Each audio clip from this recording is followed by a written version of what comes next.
What's going on, everybody? It's your boy Ango. I know things look a little bit different in this video, but I had to get this video out there. I'm traveling right now. This isn't ideal, but listen, WWE, some very big news. We're going to talk about a new signing in just a little bit, but first things first, we got to talk about WWE in Mexico.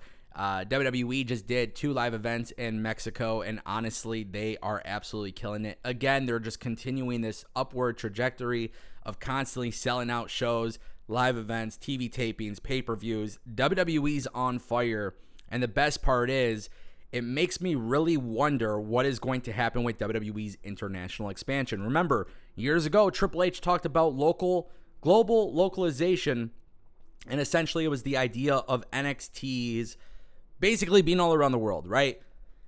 NXT Japan, NXT Latin America, NXT Germany, NXT here and there and whatever. And look, WWE wants to do this, and it makes a lot of sense, and Nick Khan is pretty much the guy who wants all of this to happen. But now, as time goes on, we haven't seen these performance centers pop up. But WWE is continuing to do more live events and PLEs internationally. So you have to wonder, what is WWE's play here?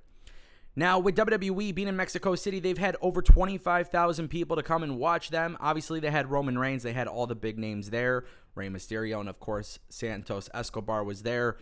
And WWE did not only just make history in terms of selling tickets and moving tickets and getting those high attendance numbers, but they also sold record-breaking amount of merchandise in Mexico City. And keep in mind, this is a really, really big deal because WWE is trying to leave a global footprint as an entertainment company. Now, with that being said, you do have to wonder if WWE has plans to bring a PLE to Mexico. I think it's a no-brainer after looking at these numbers and seeing what WWE is touting for their success. WWE did Puerto Rico, WWE did Saudi Arabia, they're doing the UK. We know they're going to India in about a month or two. We're hearing rumors of Australia as well. I think WWE has to bring a PLE to Mexico. I think it makes a lot of sense for WWE to do so. I think it would be a really good idea if WWE did actually do that. And you got to wonder if they're ever going to partner up with AAA, right? That was a rumor when Dragon Lee came to NXT that maybe WWE, had some talks with Conan. We don't know if that's true, but you have to wonder if WWE is eyeing some sort of partnership with a company out there. Maybe they want to create their own NXT brand for Mexico. We'll see how it goes down, but I think it could be very good. Guys, some sad news. Wade Keller has come out and talked about LA Knight possibly rubbing people the wrong way backstage and not necessarily knowing how to handle backstage politics within WWE. And obviously a lot of people saw this and they immediately gravitated towards this because of the fact that LA Knight is kind of in limbo, right? LA Knight is over like crazy. And at the same time, WWE has not pushed LA Knight to new heights. They didn't give him Money in the Bank. They don't have him going for the U.S. title. A lot of people are concerned with what's going on with LA Knight, despite the fan response being completely different. Now, keep in mind, when Triple H was asked about this at a press conference about a month or two ago, what did Triple H say? Triple H came out and said, good things comes to those who wait. And that appears to be maybe true. It's going to be really interesting to see what happens with LA Knight at this point. To be honest with you guys, I have no idea what to expect, but I want to throw this out there. LA Knight does deserve better, and I think LA Knight is going to be a hell of a talent for WWE. He doesn't need to be world champion, but WWE does need to do something to show the fans that their investment into LA Knight is not going unnoticed. And I think that right there is the most important thing. Keep in mind, BWE, Boozer Wrestling, has come out and said that there is no backstage issues with LA Knight. So this is a simple case of he say, she say, but you have to wonder what is going on.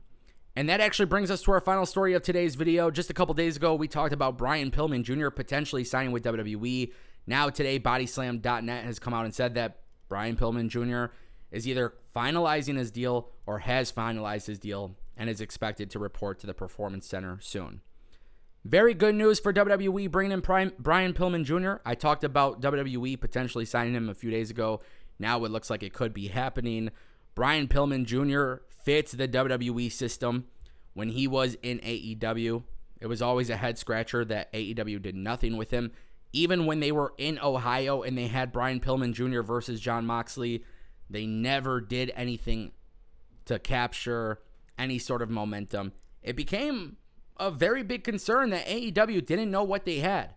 Now it's up to WWE to show AEW and those fans what they were missing out on, just like they did with Cody Rhodes. Brian Pillman Jr. becomes another former AEW wrestler that could be joining WWE. I think he is going to fit WWE very well. I think he'll be very successful in the WWE.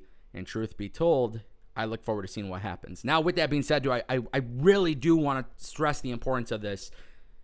What is going on with this hiring freeze? There has been rumors of people trying to join WWE. We saw what happened with Colby Corino, and then because of the WWE hiring freeze, they didn't join WWE. Is Brian Pillman Jr.'s situation going to be relatively similar to those? Or is it fair to say that this hiring freeze is non-existent and WWE is just being very careful with who they bring into the company?